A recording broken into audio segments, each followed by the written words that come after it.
بسم اللہ الرحمن الرحیم۔ السلام علیکم دوستو، دنیا بھر کی خبروں میں آج آپ سنیں گے، لیکن اس سے پہلے اگر ہو سکے تو لائک اور سبسکرائب کا بٹن ضرور دبا لیں، شکریہ۔ یورپ گیس لیکیج کے قریب روسی آبدوزیں دیکھی گئیں، مغربی انٹیلیجنس۔ سمندری طوفان آئین فلوریڈا سے ٹکرا گیا۔ انڈیا کے نئے defence chief lieutenant general Anil Chauhan مقرر۔ صدر پیوٹن یوکرین کے 4 مزید علاقوں کے روس سے الحاق کا اعلان کریں گے۔ مریم نواز اور صفدر کی سزائیں کالعدم قرار نااہلی بھی ختم۔ عمران خان سے کسی بھی معاملے پر اب کوئی بات نہیں ہو سکتی، شہباز شریف۔ تو آئیے چلتے ہیں اب خبروں کی تفصیل کی جانب۔ مغربی انٹیلیجنس حکام نے تصدیق کی ہے کہ یورپی سیکیورٹی حکام نے پیر اور منگل کے روز گیس اخراج کی جگہ کے قریب روسی بحریہ کے معاون بحری جہازوں کو دیکھا ہے۔ ہو سکتا ہے کہ گیس کا اخراج پانی کے اندر دھماکوں کی وجہ سے ہوا ہو۔ ایک انٹیلیجنس عہدیدار نے بتایا کہ روسی آبدوزوں کو گزشتہ ہفتے آس پاس کے علاقے میں دیکھا گیا تھا۔ حالیہ برسوں میں بالٹک سمندر میں روسی نقل و حرکت میں اضافہ دیکھنے میں آیا ہے۔ روسی آبدوزیں ہمیں ہر ہفتے نظر آتی ہیں۔ دوسری طرف CNN نے کہا ہے کہ یہ واضح نہیں ہے کہ ان دھماکوں سے جہازوں کا کوئی تعلق تھا یا نہیں، تاہم دستیاب ڈیٹا کی بنیاد پر اس کے امکان کو رد نہیں کیا جا سکتا۔ اس چیز کی تصدیق تفتیش کار ہی کر سکتے ہیں، جبکہ امریکہ نے اس مقام پر روسی جہازوں کی موجودگی کے متعلق اس انٹیلیجنس اطلاع پر کوئی تبصرہ کرنے سے انکار کر دیا ہے۔ کئی ماہرین نے کہا ہے کہ خطے میں موجود مختلف ملکوں کے فوجی دستے اس طرح کے آپریشن کو انجام دینے کی صلاحیت رکھتے ہیں۔ سرد جنگ کے دوران سوویت یونین نے یہاں خصوصی انجینئرنگ کی صلاحیتوں والی جاسوسی آبدوزیں تعینات کی تھیں۔ اگرچہ سابق سوویت بالٹک ریاستیں اب نیٹو سے منسوب ہو چکی ہیں، تاہم روسی بحریہ کے پاس آج بھی دنیا کا سب سے بڑا جاسوسی آبدوزوں کا بیڑا موجود ہے۔ اگرچہ روس بالٹک سمندر میں پائپ لائن کو نقصان پہنچانے کے قابل ہے، تاہم حالیہ گیس کے اخراج میں اس کی مداخلت کا امکان نظر نہیں آتا۔ پانی کے نیچے 70 میٹر کی گہرائی میں پائپوں تک پہنچنا مشکل ہے۔ سمندر کی تہہ پر 2 گیس پائپ لائنوں کو نقصان پہنچانا ایک بڑا واقعہ ہے، اس لیے امکان ہے کہ اس کے پیچھے کوئی ریاستی کردار ہے۔ ایک سینئر فرانسیسی فوجی عہدیدار نے کہا کہ جدید فوجوں کے لیے یہ علاقہ جیبی آبدوزوں کے لیے مثالی طور پر موزوں ہے۔ جیبی آبدوزیں چھوٹے سائز اور تھوڑے عملے کے ساتھ ہوتی ہیں اور اکثر جہاز سے لگائی جاتی ہیں۔ یہ بغیر پائلٹ چھوٹی آبدوزیں ایک آبدوز سے نکلتی ہیں۔ بڑی آبدوز ہدف سے کئی سمندری میل کے فاصلے پر واقع ہوتی ہے۔ دوستو، یاد رہے کہ گیس کا اخراج جنوبی سویڈن اور پولینڈ کے درمیان بحیرہ بالٹک میں ڈنمارک کے جزیرے بورن ہولم سے 2 بین الاقوامی پانیوں میں ہوا ہے۔ یہ علاقہ طویل عرصے سے دنیا میں سب سے زیادہ پانی والا ایسا ذخیرہ ہے جس کی نگرانی کی جاتی ہے۔ سمندری طوفان آئین امریکی ریاست فلوریڈا سے ٹکرا گیا، جس کے باعث ریاست کے لاکھوں لوگ بجلی سے محروم ہو گئے۔ سمندری طوفان کے باعث ریاست میں ہواؤں کی رفتار 150 سے 200 کلومیٹر فی گھنٹہ ہے، جبکہ 10 لاکھ سے زائد افراد بجلی سے محروم ہو چکے ہیں۔ امریکی ریاست میں سمندری طوفان کے باعث آندھی اور حادثات سے نمٹنے کے لیے ایمرجنسی نافذ کر دی گئی ہے، جبکہ اسکول بند اور فلائٹس کو معطل کر دیا گیا ہے۔ ہیلی کاپٹر حادثے میں جنرل بپن راوت کی موت کے 9 ماہ بعد انڈین حکومت نے lieutenant general retired Anil Chauhan کو ملک کا نیا چیف آف ڈیفنس اسٹاف مقرر کر دیا ہے، جو انڈین حکومت فوجی امور کے محکمے کے سیکرٹری کے طور پر بھی کام کریں گے۔ انیل چوہان مقبوضہ وادی اور ملک کے شمال مشرق میں عسکریت پسندوں کے خلاف کارروائیوں کا وسیع تجربہ رکھتے ہیں۔ وہ 31 مئی 2021 کو انڈین فوج سے سبکدوش ہو گئے تھے۔ روس کے صدر پیوٹن جمعے کو ایک تقریب میں یوکرین کے 4 مزید علاقوں کے الحاق پر دستخط کریں گے۔ یوکرین اور مغربی ممالک نے وہاں ہونے والے ریفرنڈم کی مذمت کی تھی۔ اور اسے مسترد کر دیا تھا۔ روس کا کہنا ہے کہ اس 5 روزہ ریفرنڈم میں وہاں کی تقریباً تمام آبادی کی حمایت حاصل ہوئی ہے۔ روس میں پہلے سے سٹیج سج چکا ہے۔ وہاں نصب کیے گئے بل بورڈ پر ان 4 علاقوں کو روس کا حصہ قرار دیا گیا ہے۔ 2014 میں کریمیا کے الحاق پر بھی روس کے ریفرنڈم کو عالمی سطح پر مسترد کر دیا گیا تھا۔ صدر پوٹن نے اس الحاق کے بعد بھی ایک سٹیج پر سے تقریر کی تھی۔ ایسی اطلاعات ہیں کہ الیکشن حکام فوجیوں کے ہمراہ گھر گھر گئے۔ امریکہ کا کہنا ہے کہ وہ روس پر مزید پابندیاں لگائے گا۔ اس ریفرنڈم کے بعد امریکہ اور یورپی یونین کی ریاستیں روس پر پابندیوں کے 8ویں سلسلے پر غور کر رہی ہیں۔ ان کا کہنا تھا کہ یہ صاف شفاف الیکشن کے منافی ہے، یہ امن کے منافی ہے، یہ زور زبردستی کا امن ہے، اسے ریفرنڈم نہیں کہا جا سکتا۔ مقبوضہ علاقوں میں اس گھٹیا ناٹک کو ریفرنڈم نہیں کہا جا سکتا۔ یوکرین کے مقبوضہ علاقوں میں مردوں کو روسی فوج میں شامل ہونے پر مجبور کرنے کی ایک انتہائی مذموم کوشش تھی تاکہ انہیں اپنے ہی وطن کے خلاف لڑنے کے لیے بھیجا جا سکے۔ ریفرنڈم کے نتائج کا فیصلہ روس کی حکومت پہلے ہی کر چکی تھی، جو 99.23% آیا ہے۔ تقریباً 40 لاکھ افراد سے کہا گیا تھا کہ وہ روس کے ساتھ الحاق کے لیے منعقدہ ریفرنڈم میں اپنا ووٹ ڈالیں۔ یہ علاقے یوکرین کے 15% رقبے پر مشتمل ہے اور ان کے انضمام کے بعد یوکرین جنگ زیادہ خطرناک مرحلے میں داخل ہو سکتی ہے، کیونکہ جب یوکرین ان علاقوں کو واپس لینے کے لیے حملہ کرے گا تو روس اسے خود مختار ملک پر حملہ قرار دے گا اور یوکرین کو تب ٹھیک ٹھاک پھینٹی لگا سکتا ہے۔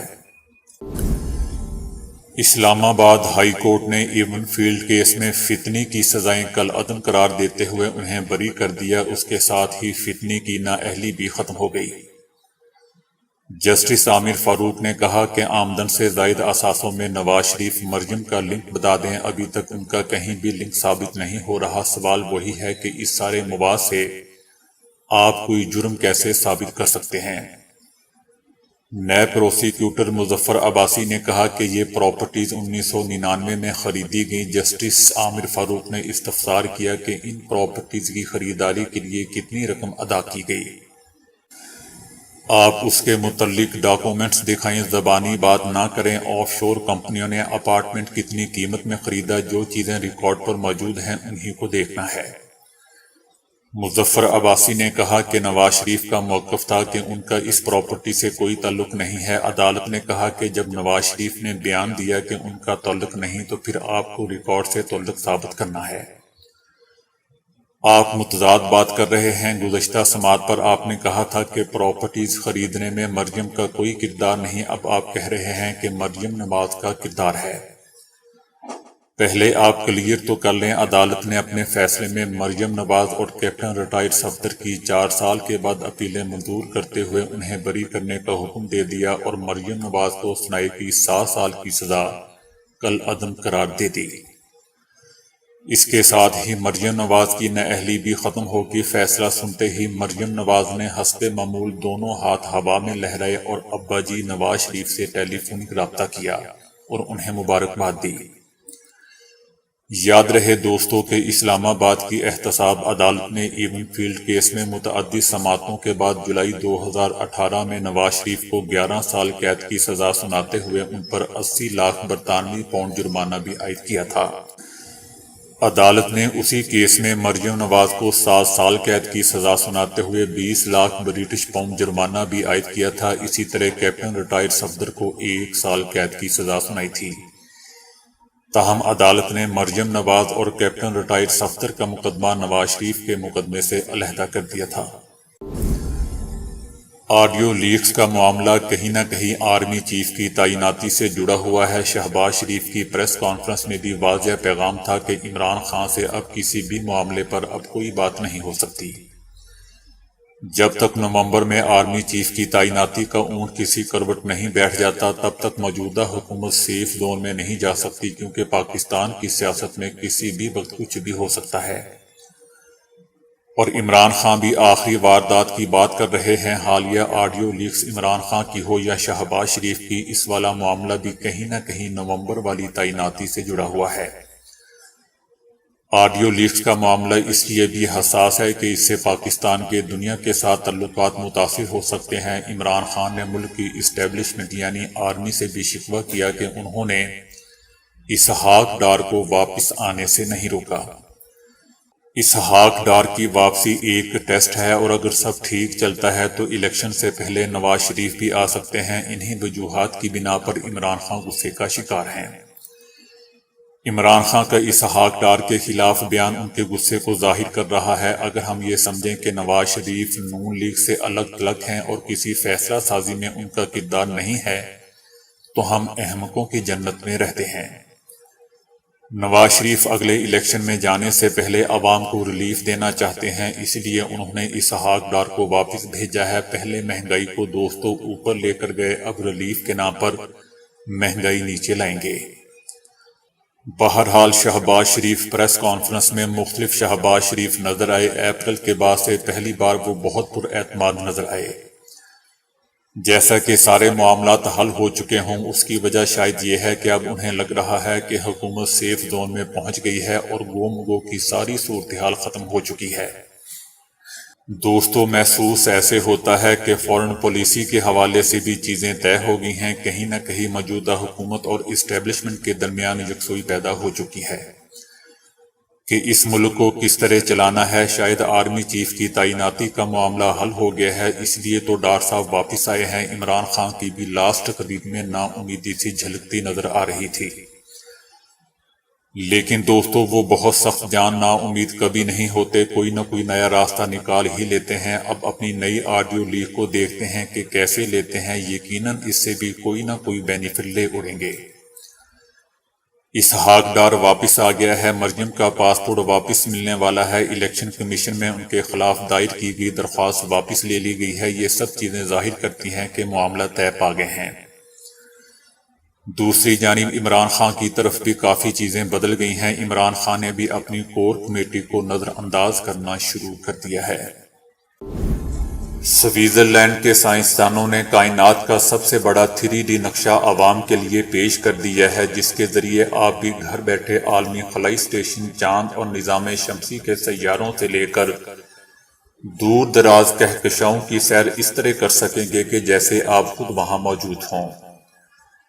اس منظر کو virtual reality head set, 3D چشموں والے پینورامک سینما سکرین یا کمپیوٹر سکرین پر بھی آسانی سے دیکھا جا سکے گا۔ اس سافٹ ویئر کا بیٹا ورژن جاری کیا گیا ہے، جو ابھی صرف ونڈوز اور لینکس آپریٹنگ سسٹم کے لیے ہے۔ کسی شخص کی شادی قریب تھی تو مشورے کے لیے ایک ایسے قریبی دوست کے پاس پہنچا جس کی شادی کو کچھ ہی عرصہ ہوا تھا اور اس کی بیوی اس کے لیے محبت اور فرما برداری کی ایک مثال تھی، جس کا چرچا بہت پھیلا ہوا تھا۔ دوست نے خاطرداری کے بعد آنے کی وجہ پوچھی تو مستقبل کے اس ہونہار شوہر نے دل کھول کر سامنے رکھ دیا اور خوشحال زندگی کا راز پوچھ لیا۔ فرما بردار بیوی رکھنے والے دوست نے کسی درویش کی طرح لمبی سانس لی اور بولا کہ شادی کی پہلی رات جب میں کمرے میں داخل ہوا تو جاتے ہی سگریٹ جلا کر بیٹھ گیا اور کسی بھی گفتگو سے پہلے نہایت ہی تسلی سے اس کو ختم کیا۔ حالانکہ ساری زندگی کبھی بھی اس شے کو نہ تو ہاتھ لگایا تھا اور نہ ہی کبھی پیا تھا۔ خیر بعد ازاں جب کچھ بے تکلفی ہوگی تو نئی نویلی دلہن نے بڑے لاڈو انداز سے کہا کہ آپ یہ چھوڑ نہیں سکتے؟ میں نے کہا کبھی نہیں۔ چند لمحے کی خاموشی کے بعد اگلا سوال آیا کہ کیا میرے لیے بھی نہیں؟ تو اے عزیز دوست، میں نے چند لمحے کی کچھ سوچنے کی اداکاری کی اور بے چینی کے بعد سگریٹ کا پیکٹ اٹھا کر اس دعوے کے ساتھ باہر پھینک دیا کہ اے جانے بہاراں، آپ کی خاطر آج کے بعد اسے ہاتھ بھی نہ لگاؤں گا۔ تو اے رفیق درینہ، وہ دن اور آج کا دن، اس کی فرما برداری آپ کے سامنے ہے۔ تو دوستو، مستقبل کے اس دلہے نے بھی نہ تو کبھی اس شے کو ہاتھ لگایا تھا اور نہ ہی کبھی زندگی میں پیا تھا۔ بیچارہ آنکھوں میں خوشحال زندگی کے خواب لیے کمرے میں داخل ہوا اور اپنے دوست کے کہنے پر ایک سگریٹ کو سلگا بیٹھا۔ نئی نویلی دلہن نے کچھ دیر تو بو کو نظر انداز کیا، مگر جب رہا نہ گیا تو گھونگھٹ کو ایک ذرا سا اٹھا کر شرماتے لجاتے ہوئے کہا کہ اجی سنیے اگر گولڈ لیف ہے تو 1-2 کش مجھے بھی دیجیے گا۔ تو دوستو ابھی کے لیے اتنا ہی، ویڈیو کو لائک اور شیئر کرنے کا بہت بہت شکریہ۔